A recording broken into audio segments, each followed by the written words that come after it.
Nous sommes en 1990, en pleine décennie noire. Le terrorisme fait des ravages en Algérie et le peuple algérien a espoir de voir son pays échapper à cette grande tragédie. Le président Bouteflika monte au pouvoir à la fin des années 90 et promet une Algérie nouvelle. L'espoir est à nouveau au goût du jour. Et c'est dans ce contexte que Rafik Khalifa gagne en popularité. Ce jeune homme issu de la haute société algérienne et fils de général se lance dans les affaires.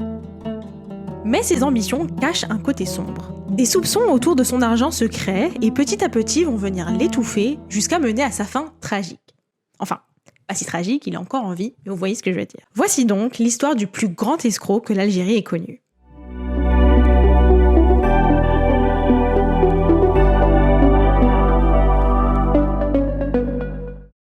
Rafik Khalifa est né le 1er octobre 1966 à Béjaïa. Son père, Laroussi Khalifa, était un des fondateurs des services secrets algériens et a été un des acteurs principaux dans la lutte contre l'occupation française. Après l'indépendance, il devient un des personnages clés du gouvernement algérien d'après-guerre. Il est le premier ministre de l'Industrie et de l'Énergie du premier gouvernement de Ben Bella entre 1962 et 1963. Il devient le deuxième ambassadeur d'Algérie au Royaume-Uni entre 64 et 65, et ensuite il devient le PDG d'Air Algérie, la compagnie aérienne nationale. En 1967, il est condamné à 5 ans de prison pour avoir participé à une tentative de coup d'État contre le gouvernement de Boumedienne. Il est ensuite libéré en juillet 1972 et se dit « c'est fini pour moi, je ne veux plus participer à la politique, je vais essayer de me trouver une petite carrière tranquille » et il décide donc de se lancer en pharmacie. Dans l'histoire de son père, on voit une chose qui s'esquisse et c'est comment le pays s'est organisé après la guerre, c'est-à-dire que ce sont ces mêmes généraux et militaires qui ont pris les rênes du pays. Sauf que, nous le savons, c'est pas toujours les militaires qui font les meilleurs politiciens. Donc ce pays qu'est l'Algérie, riche de toutes les ressources que l'on pourrait imaginer, s'est vu dirigé par une direction d'hommes qui n'avaient pas forcément les capacités ou même les compétences pour gérer un pays et qui ont laissé place à la soif de pouvoir, à la cupidité et qui ont voulu s'enrichir par-dessus tout sur le dos des Algériens, sur le dos du pays et surtout, par la même occasion, écraser l'espoir algérien de voir un jour l'Algérie devenir une puissance mondiale. On a très peu d'informations concernant l'enfance de Rafik Khalifa, mais en soi, quand on voit la famille dont il est issu, il a sûrement dû manquer de rien et vivre très à l'aise toute son enfance. On sait qu'il a fait une partie de sa scolarité chez les jésuites, et plus tard, après le lycée, quand est venu le moment de choisir une carrière, il a décidé de suivre les traces de son père et devenir pharmacien. Rafik n'a que 24 ans lorsque son père, Laroussi, décède.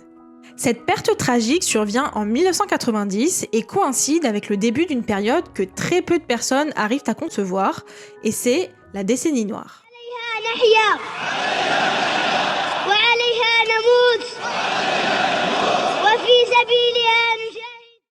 En Algérie, c'est le nom qu'on donne à cette guerre civile qui opposait l'armée algérienne et l'armée islamique du salut, un groupe terroriste islamiste dont le but était de prendre le pouvoir du pays.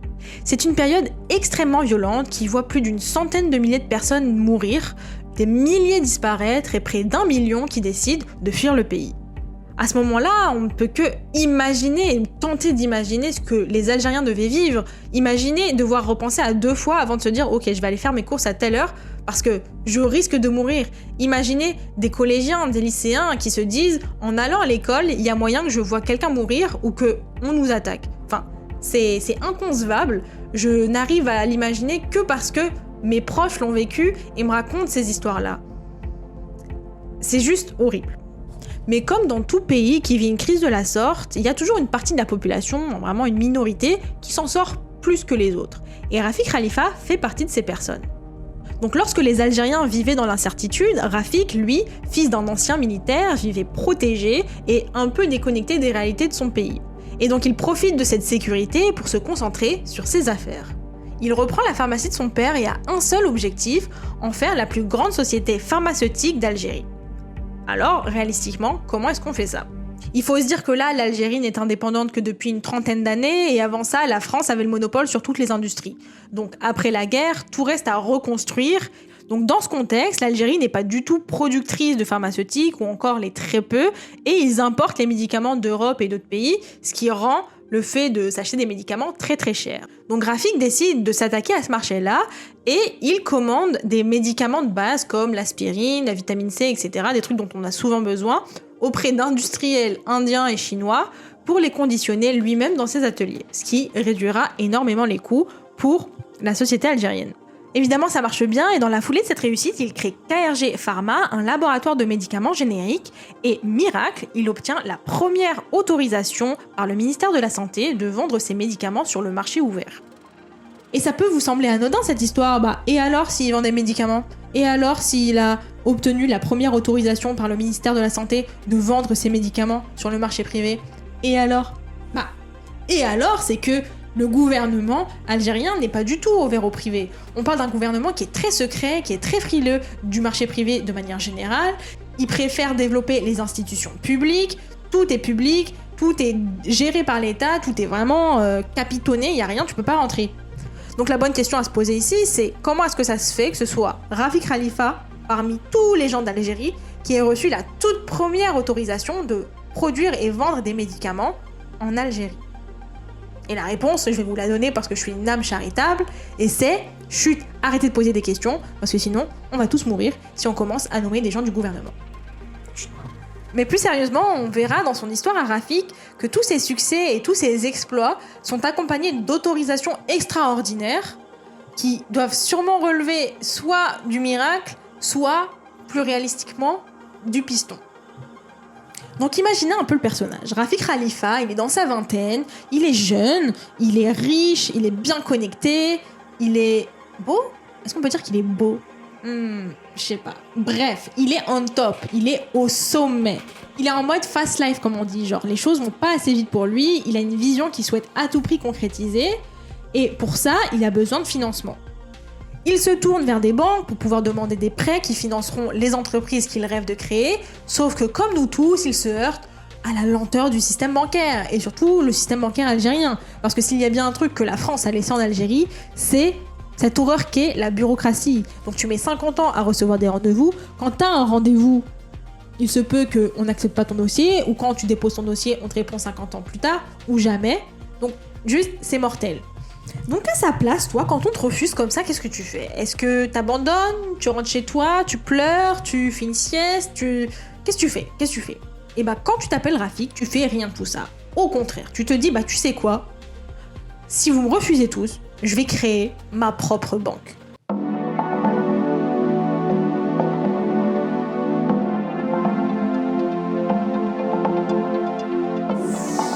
Alors qu'il s'apprêtait à voyager avec Air Algérie, il allait prendre un vol, sauf que manque de bol, il rate son vol, pas une fois, pas 2 fois, mais 3 fois, littéralement. Il rate 3 fois le même vol, et donc au 4e vol, il se retrouve, comme par hasard, assis à côté d'un haut fonctionnaire algérien. Je ne sais pas qui c'était, j'ai pas trouvé le nom, mais en tout cas, un haut fonctionnaire algérien, et il lui parle exactement de ses difficultés avec le système bancaire. Il est en mode « J'en ai marre, on me refuse tout le temps », mon but dans la vie, c'est de faire ça, et j'en ai marre qu'on me mette des bâtons dans les roues. Il faut absolument que je crée ma banque privée, parce que ça va permettre à tout le monde d'investir plus, d'être à l'international, blablabli, blablabla. Bref, il fait son cas, il présente son projet, et le mec à côté, il est en mode de ouf en fait. Ouais, génie, ok, ça marche, je vais te soutenir dans la création de ta banque. Comme par magie, bam, 2e agrément validé, après les pharmaceutiques, c'est la banque, et le gouvernement l'autorise à la créer. On comprendra plus tard, évidemment, que cette aide du gouvernement n'est pas venue sans contrepartie. El Khalifa Bank voit le jour en 1998, et il réussit à réunir les fonds nécessaires pour faire son prêt comme il faut en vendant une des villas de son père, et il finit par recevoir un financement de 950 milliards de dinars, et si on fait ça avec le taux de change actuel, c'est à peu près 9 milliards d'euros. Et ce qui est bien, c'est que cette nouvelle banque, c'est une vraie innovation pour le marché algérien. Parce qu'à partir des années 2000, c'est une des premières banques à proposer des cartes bleues. Enfin, ils proposent Mastercard, Visa, American Express, vraiment des cartes qu'il n'y avait pas avant en Algérie, et que c'est vraiment un nouveau souffle en fait pour le peuple algérien d'avoir accès à des cartes bleues. Donc, Khalifa Bank A priori, ça marche bien. Il ouvre près de 60 agences sur tout le territoire algérien. Et en 2001, il achète une banque qui s'appelle ERP. C'est une banque allemande qui permettra d'internationaliser son groupe et de permettre aux Algériens de pouvoir retirer et déposer leur argent de l'étranger facilement.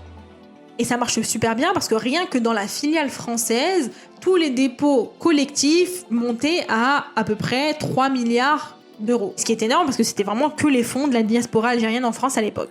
Donc grâce à cette banque, Rafik Khalifa il devient assez populaire, tout le monde parle de lui, tout le monde connaît son nom, c'est un entrepreneur qui veut changer les choses en Algérie, c'est génial, ça fait du bien, et les gens lui font plus ou moins confiance. L'aide qu'il a obtenue par ce haut fonctionnaire pour créer sa banque n'était pas gratuite, et ce n'est pas un hasard si El Khalifa Bank devient un peu la banque chouchou pour les actionnaires liés au gouvernement algérien, et même le clan du président Bouteflika. Donc à ce stade de l'histoire, Rafik est lancé, c'est un des entrepreneurs les plus adulé, j'ai envie de dire, ou respecté, parce qu'on voit qu'il fait du progrès et très très rapidement, c'est vraiment des exploits de dingue. Et il y a un truc qu'il souhaite par-dessus tout et qu'il n'a pas encore tout à fait, et c'est de faire des affaires à l'international, de vraiment d'étendre l'échelle à laquelle il opère et de l'agrandir. Et chanceux comme il est, parallèlement à ses ambitions à l'international, l'Algérie prend une décision stratégique qui va permettre aux entreprises de Khalifa de prendre leur envol. Et quand je dis leur envol, je dis littéralement leur envol parce que, spoiler, il décide de créer une compagnie aérienne. En janvier 1999, le marché aérien algérien, alors dominé par la compagnie publique Air Algérie, s'ouvre pour la première fois aux entreprises privées. Et Rafik saute directement sur cette opportunité. Grâce au succès de KRG Pharma et d'El Khalifa Bank, nous avons disposé de revenus suffisants pour procéder à un nouveau déploiement stratégique et créer une compagnie aérienne privée.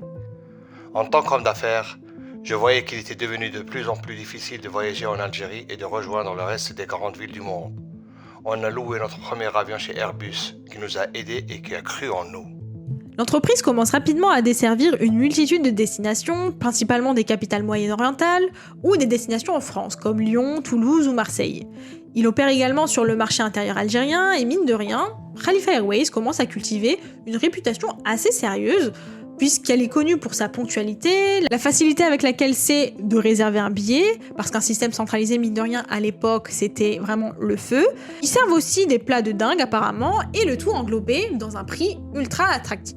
Et leur stratégie marche bien, puisque lorsqu'elle a été questionnée, la direction de Khalifa Airways a partagé des chiffres très prometteurs pour une jeune entreprise de l'aérien. Ils ont 30 avions avec l'ambition d'en acquérir 18 de plus en 2004, Pour un ordre de grandeur, aujourd'hui, en 2021-2022, Air Algérie en a 56. Donc imaginez, au début des années 2000, une nouvelle compagnie aérienne qui en a 30, c'est déjà énorme.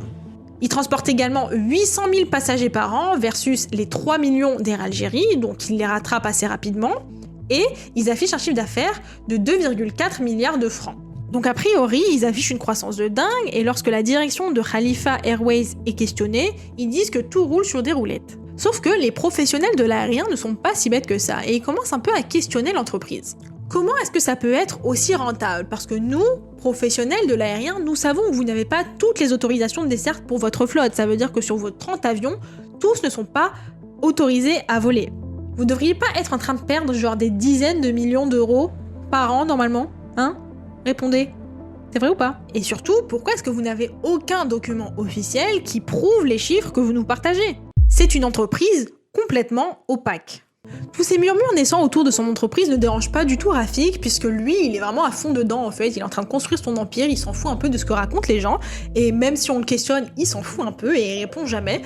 Et en plus, il a un nouvel objectif, et c'est de desservir une des destinations les plus convoitées.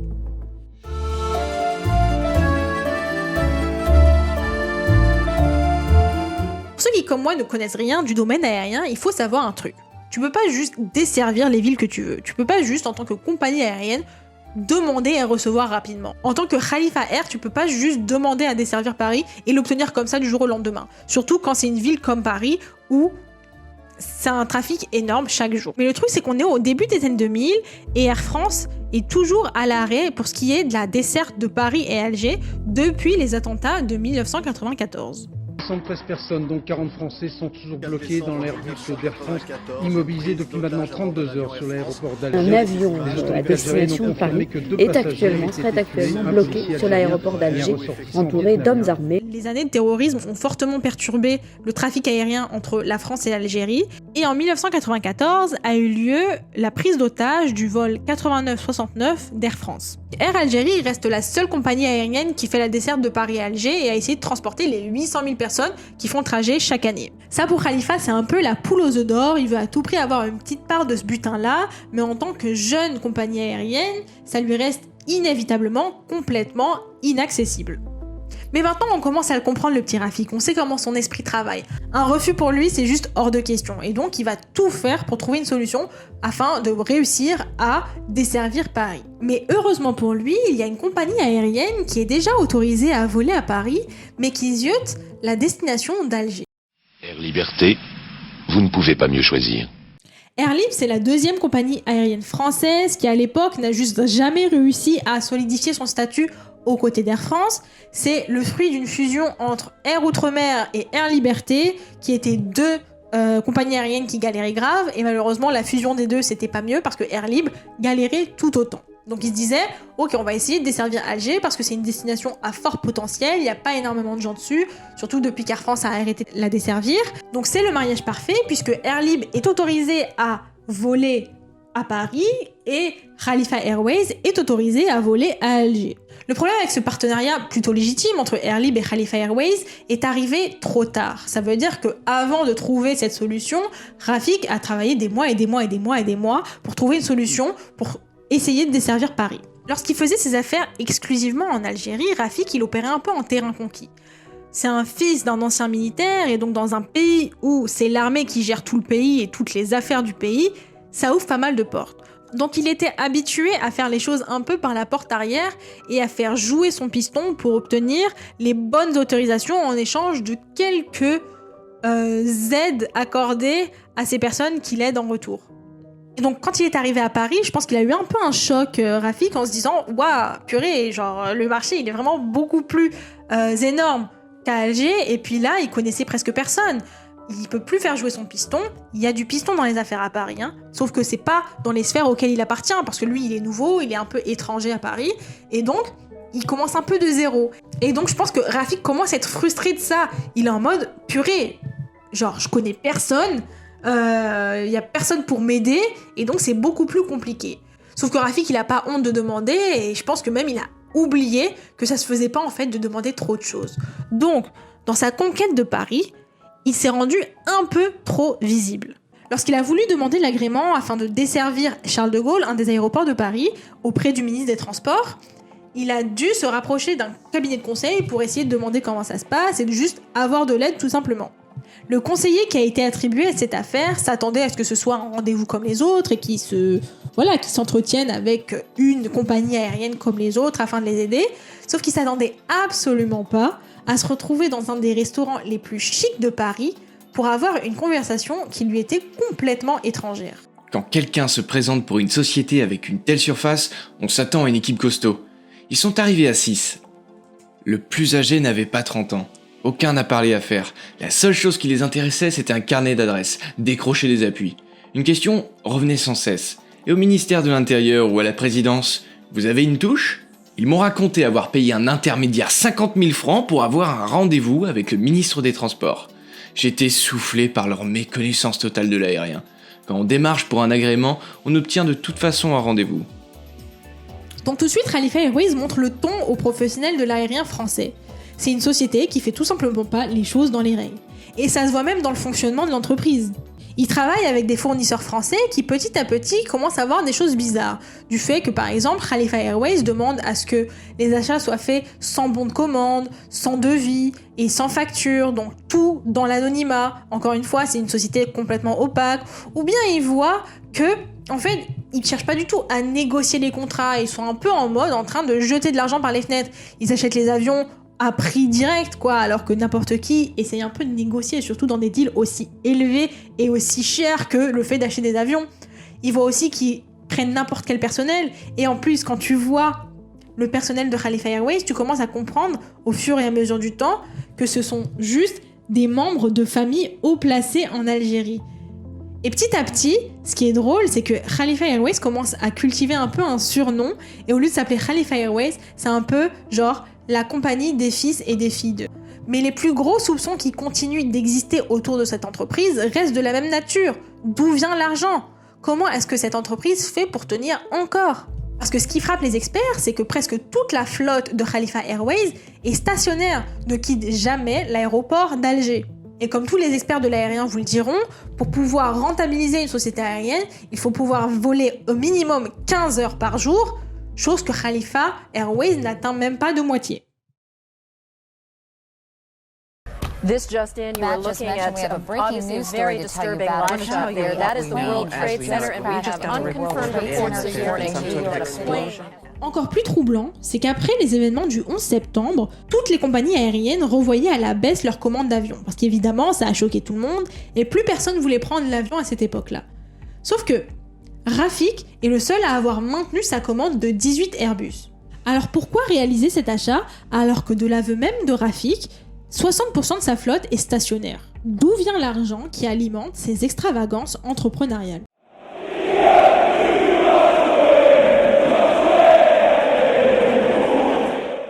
Le tableau s'éclaircit un peu plus lorsqu'en 2002, le groupe Khalifa devient le sponsor officiel de l'Olympique de Marseille. Il leur promet 15 millions d'euros sur 5 ans et en plus leur offre un petit Airbus Khalifa Airways juste pour le fun et pour pouvoir faire les choses dans les règles de l'art. Et avec cette nouvelle arme médiatique, ils décident de tourner les feux des projecteurs directement sur l'Algérie. En février 2002 est organisé un match amical à Alger entre l'équipe de foot nationale algérienne et l'OM. Et à cet effet, ils amènent, ou plutôt ils payent des célébrités françaises comme Gérard Depardieu ou Catherine Deneuve à être présents le jour du match. Après ça, ces stars sont conviées à un dîner où elles seront photographiées aux côtés de l'élite politique algérienne. Il faut comprendre que maintenant, l'Algérie a un tournant dans sa politique parce qu'ils sortent tout juste de la décennie noire et ils essayent de faire comprendre au monde en fait que l'Algérie est ouverte pour les affaires et qu'il fait bon de visiter l'Algérie. Et donc Rafik est la passerelle idéale pour rejoindre les deux. Il est un entrepreneur algérien qui réussit très bien en France et donc il est connu des deux parties. Quelques mois après cet événement, il lance sa propre chaîne de télé, Khalifa TV. Et pour lancer Khalifa TV, il fait les choses en grand.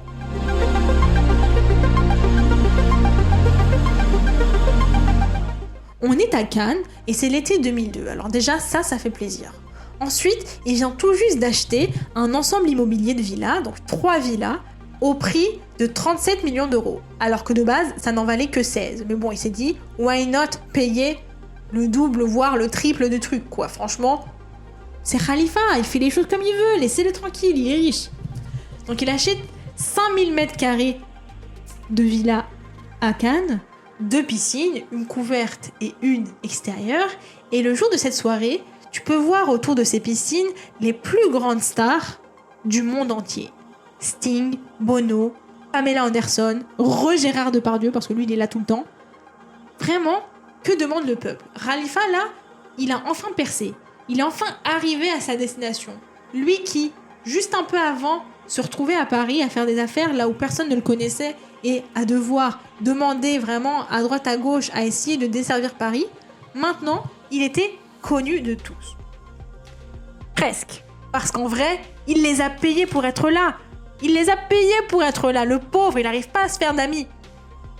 Tout le but de cette soirée, c'était de pouvoir filmer ces stars-là à promouvoir sa chaîne. Donc en gros, il filmait les stars et eux, ils disaient « Allez regarder Khalifa TV, c'est génial, c'est top, on s'amuse comme des dingues. » Parce qu'en vrai, qu'est-ce qui te donne plus envie de regarder la télé que Gérard Depardieu qui te regarde dans les yeux et qui te dit « Regarde la télé. » Bienvenue sur Khalifa TV. Non, bienvenue sur Khalifa TV. Voilà. Catherine Deneuve, elle a même avoué qu'elle avait été payée 45 000 euros pour être présente au match de l'OM. Genre vraiment, le pauvre, il doit vraiment payer tous ces gens pour être présent, quoi. Personne ne vient de gaieté de cœur. Vraiment. Le pauvre, on peut le plaindre. Parce que nous, on peut dire qu'on a des amis fidèles dans nos vies. On n'a pas d'argent, mais on a des amis fidèles. Et ça, c'est la clé, en fait. Et donc, généralement, Khalifa, il n'arrive pas à se faire des amitiés vraiment honnêtes, quoi. Ses amis, ils ont toujours besoin de quelque chose. Par exemple, quand bien même Gérard Depardieu affirme ne jamais avoir été payé pour être présent à ses soirées et aux événements de Rafik Khalifa, il n'en est pas moins que l'acteur a vu en Khalifa l'opportunité de quelque chose de plus. Ils se sont rapprochés pile au moment où Rafik finançait le film d'Astérix et Obélix où Gérard Depardieu était un des acteurs principaux. Et ce rapprochement a littéralement permis à Gérard Depardieu de rencontrer des politiques algériens, etc. Et même se rapprocher du président Bouteflika, qui ensuite a facilité l'achat ou même le cadeau de 150 hectares de terre de vignobles à Tlemcen. Donc Gérard Depardieu, grâce à son amitié avec Rafik Khalifa, il est devenu propriétaire terrien en Algérie. Et par la même occasion, en bonus, il a eu sa propre marque de vin. D'ailleurs, c'est marrant parce que comme il avait tellement en jeu dans cette amitié, Gérard Depardieu, quand on voit les interviews de l'époque, qu'on lui posait des questions sur Rafik Khalifa, il était ultra protecteur. Il était en mode non, Rafik, c'est vraiment un gars bien, c'est le futur de l'Algérie, c'est un entrepreneur hors norme, c'est un homme vraiment, c'est la bonté divine cet homme. Alors qu'en vrai, tu te dis, il réagissait comme ça juste parce que sûrement que c'était pas encore signé et validé le fait qu'il devienne propriétaire terrien. Je trouve juste ça drôle, c'est anecdotique, mais encore une fois, c'est moi qui spécule. Mais évidemment, Rafik, lui aussi, il voyait quelque chose dans cette amitié. Il se disait qu'en se rapprochant de Gérard Depardieu, il pourrait avoir accès à la jet set française. Sauf que il était loin d'imaginer que c'est cette même amitié qui mènerait plus ou moins à sa perte. Nous sommes maintenant en septembre 2002 et Rafik a racheté une équipe de rugby française dans la ville de Bègle. Quelque temps après cet achat, un match contre l'équipe de France a lieu et le maire de la ville, Noël Mamère, qui est un membre du Parti des Verts, refuse d'être présent au match à cause de la présence de Khalifa. Monsieur Khalifa, qui est à la tête d'une fortune colossale, d'$1 milliard à peu près, qui a payé il n'y a pas très longtemps 15 Airbus rubis sur l'ongle, il faut quand même le faire, n'a pas pu bâtir sa fortune dans un régime dictatorial comme celui de l'Algérie sans la complicité du pouvoir et de l'argent sale que l'on connaît en Algérie, qui vient principalement du pétrole et de la corruption. J'ai pas réussi à trouver de réponse particulière de la part de Rafik face à ces accusations. Par contre, Gérard Depardieu est venu à la défense de son ami, comme il sait si bien le faire. Je pense que Bègle, il leur manque 5-6 matchs ensemble pour avoir, mais ils ont une équipe très forte. C'est dommage qu'ils aient un maire aussi con, mais enfin, il y a des bons présidents. Parce que c'est un maire raciste comme ça qui parle en 2002 de choses pareilles, enfin bref. Il a peut-être chié dans son froc en velours. Imaginez donc ça, on a Gérard Depardieu, un des acteurs les plus connus en France, qui prend la parole à la télé et qui commence à dire Rafik Khalifa, il est pas comme ça, et Noël Mamère, t'es nul, blablabli, blablabla. Genre littéralement, il tape un coup de gueule à la télé. Puis ensuite, le maire est invité sur tous les plateaux télé pour dire que Rafik Khalifa est corrompu, etc., etc. Et à l'époque, tout le monde regardait la télé. Donc, c'est devenu ultra public, cette affaire. Et maintenant, même les gens qui ne connaissaient pas du tout qui était Rafik Khalifa connaissaient son nom et commençaient même à se poser des questions. Donc Rafik, lui, il avait commencé sa carrière dans l'anonymat. Il était vraiment juste en mode « je veux développer mes affaires et faire un max de fric ». Mais petit à petit, en essayant de s'installer à Paris, il a flirté un peu avec la célébrité en se rapprochant de la jet set parisienne et de la jet set française. Et c'est cette même lumière qu'il essayait d'éviter à tout prix qui a fini par se braquer sur lui inévitablement et à le brûler. Parce que toute cette attention qui s'est retournée vers lui d'un coup a fini par fâcher les gens qui tiraient vraiment les ficelles derrière lui.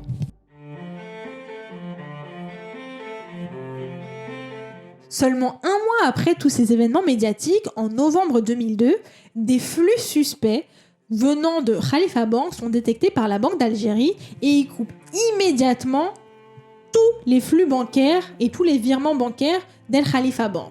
Donc d'un coup, Rafik Khalifa se retrouve sans aucun revenu. À partir de là, sa chute, elle est ultra rapide. Il part direct se réfugier à Londres, en Angleterre, et il commence à essayer de cacher tout ce qu'il peut, à se débarrasser de toutes les preuves qu'il peut. Ils ont jeté des centaines d'ordinateurs, il a dû se débarrasser de ses villas, il les a vendus à perte, je pense 15 millions d'euros. Ensuite, il a dû vendre, cacher, je sais pas, juste se débarrasser de 200 véhicules de luxe, des Maserati, etc., etc. Parce qu'en parallèle, il avait une société de location de véhicules de luxe. Enfin bref, il avait vraiment plein de side quests, comme on dit. Et en février 2003, il y a 3 de ses proches collaborateurs qui sont arrêtés à l'aéroport d'Alger avec de l'argent en espèces non déclarées. Il reste réfugié à Londres pendant des années, il est recherché par Alger, il est recherché par Paris, et finalement, en 2007, il est condamné à perpétuité pour association de malfaiteurs, vol qualifié, détournement de fonds et faux et usage de faux. Alors son extradition est accordée en 2009 et finalement en 2013, il finit par être ramené à Alger et directement placé en prison. Son procès s'ouvre en 2015 et dans son réquisitoire, le procureur juge que le but d'El Khalifa Bank n'était pas l'investissement mais le pillage de l'argent des déposants. Et en juin 2015, Rafik Khalifa est condamné à 18 ans de prison. En France, il y a également eu un procès en octobre 2014 et en gros, le tribunal de Nanterre a condamné Rafik à 5 ans de prison et 375 000 € d'amende pour détournement et pillage des actifs de son groupe. Donc c'est énorme et dans tout ça, dans tous ces procès qui ont eu lieu, c'était vraiment énorme, ça impliquait des centaines de personnes, des gens du gouvernement algérien, vraiment de tout. Et en France, plus particulièrement, il y a une phrase qui a été évoquée par la présidente de la Chambre correctionnelle qui disait que c'était une opération de blanchiment des fonds secrets du Front de Libération Nationale, donc le FLN qui est le parti du président Bouteflika et donc du parti qui était à la tête de toute l'Algérie, ou un détournement de la rente pétrolière et gazière perçue par Alger. Donc en gros, ils accusent Rafik Khalifa d'avoir été un peu le pion qui a permis au gouvernement algérien de blanchir son argent et de piller les caisses de l'État, en gros. Et dans cette histoire, il y a encore des retournements de situation. Rien que là, en juin 2022, un truc du style, ils ont ouvert le procès parce qu'il y avait quelqu'un qui était acquitté, je crois le gouverneur de la Banque d'Algérie qui avait été accusé de je sais pas quoi. Bref, j'ai pas les infos et j'arrive pas à trouver trop d'infos. Donc s'il y en a, je les mettrai dans les commentaires si ça vous intéresse. Mais en soi, cette histoire, elle est juste dingue.